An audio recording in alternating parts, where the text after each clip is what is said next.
ask how are you dating? But please stop asking, I can't take it. So they tell me to stop chasing. You know it's over, time to face it. Oh, I know I should move on, but I just can't. Oh, I think that I might love you till the end. So how can I forget you when you were the one? You used to be my everything, there's nothing when you're gone. How can I forget you when you were the one? So as you saw, this episode is all about acans. Not just acans, but making a garden out of the acans. So, as you guys know, Zoas, we love Zoas, and Zoa gardens have been like the crazy thing recently, and now acans have been the next crazy thing too. So, Hector's behind the camera. Say what's up, bro. Ni hao. Alright guys, don't forget the easiest way to support this channel is to like, subscribe, and leave a comment and let us know that you like what you are seeing. So we're going to take a look at all the acans that I have in the Red Sea 350. I've gotten some new ones, we got some big colonies in there, and I can't wait to show you. So let's dive right in and take a look at the display tank.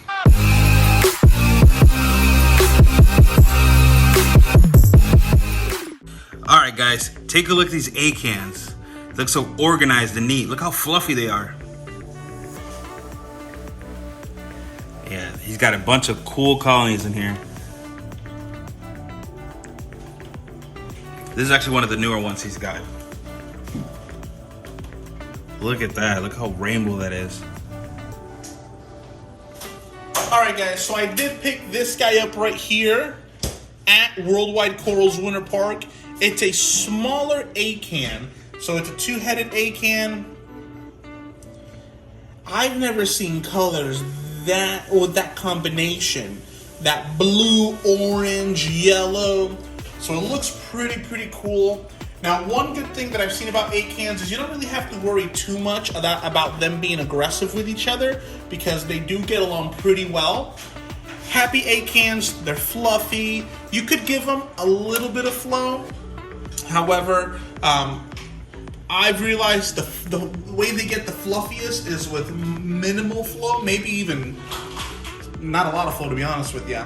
So, super happy. I've had these guys for a while. To give you an example, this one here, it has about 2, 4, 6, 8, 9, about 9 to 10 heads all the way around. And I picked that one up as a single-headed acan at Reefapalooza. Not this Reefapalooza, but the one prior to in Orlando. And it's pretty much almost a whole colony already. Now, apart from acans, this is probably my #1 favorite, if not my second favorite acan, and that is the Micromusa, the Holy Grail Micromusa. It's pretty much like a small, super small acan.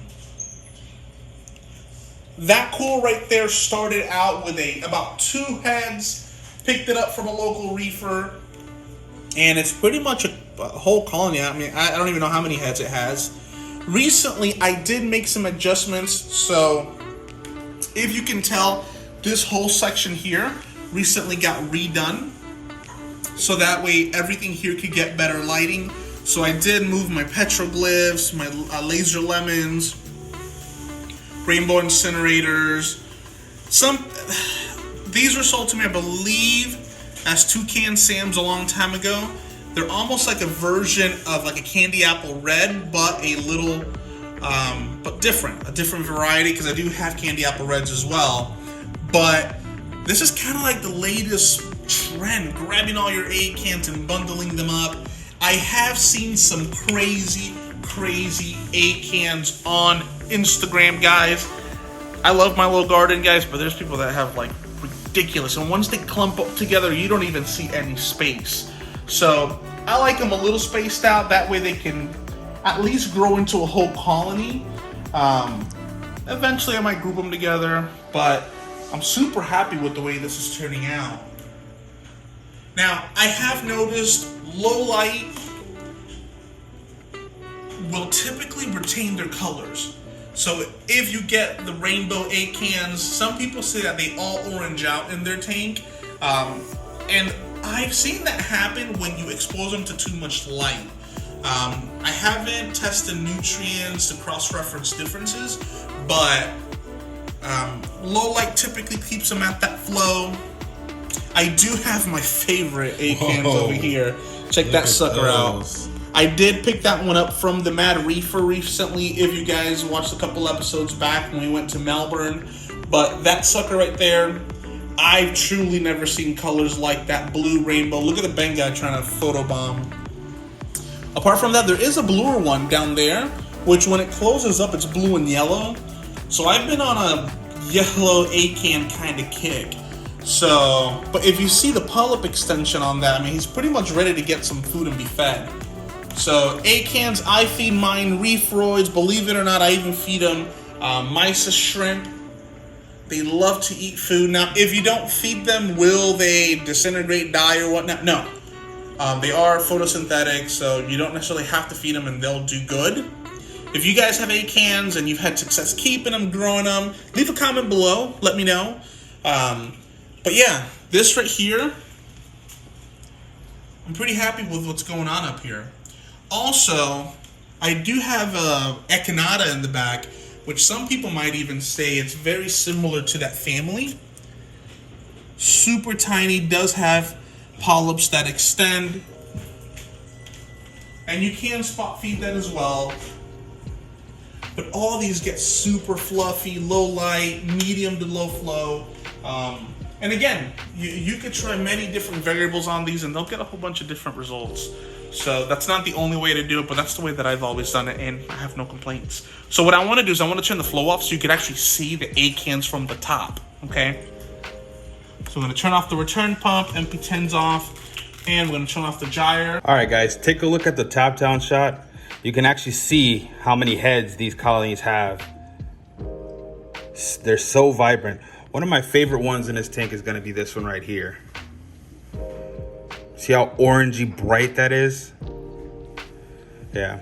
That one peppermint one that you see right in front of the one that I just pointed at, I actually gave him that, and it only had 3 heads, and it wasn't growing in my tank. And as you can see, it's thriving in this one here. Look at that big boy back there next to the echinata. He's huge. And then let's go over here to the other 2. Wow, look at that, guys. Look how much rainbow colors are coming off of that acan there. So vibrant. Yeah, that thing right there is a beast. I mean, that's probably my favorite acan that I have right now. Alright guys, so I'm going to show you how I feed my acan. Super simple. I'm going to use some reefroids. Now, you could go down the method of measuring and all that stuff. I just eyeball it. Get some in there. I don't feed reefroids often. I'll do it maybe once a week, once every other week, to be honest with you. So that's why I'm not super strict as to how much I put. And of course, keep up with your water changes. That way, in the event that you do put a little bit too much, you can really take care of that. So let's feed these acans. Now, some people make this into a really fine paste. You can do that, but I'm also going to broadcast feed my zoas today.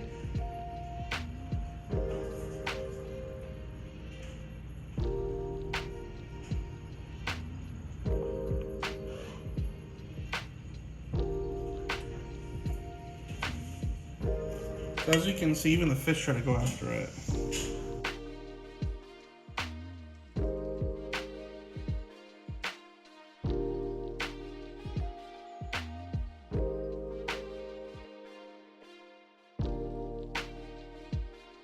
When I spot feed my acans, I do turn my flow off. Let's get this guy. Look at that reaction that he...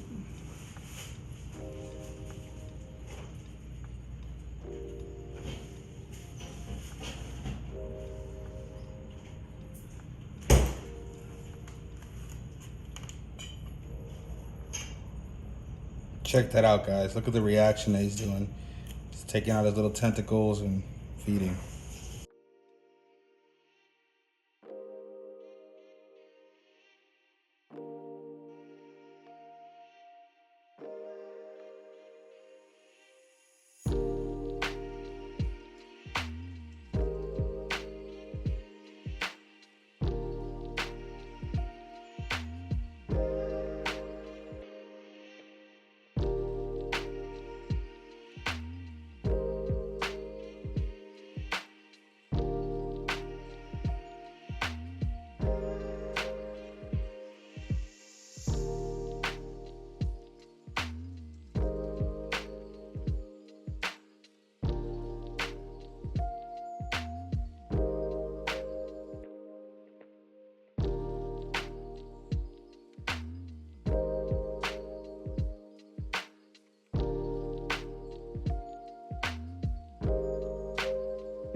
to make sure everything gets spread around nicely. Yeah, guys, that's how I feed my acans. What do you think? Leave a comment.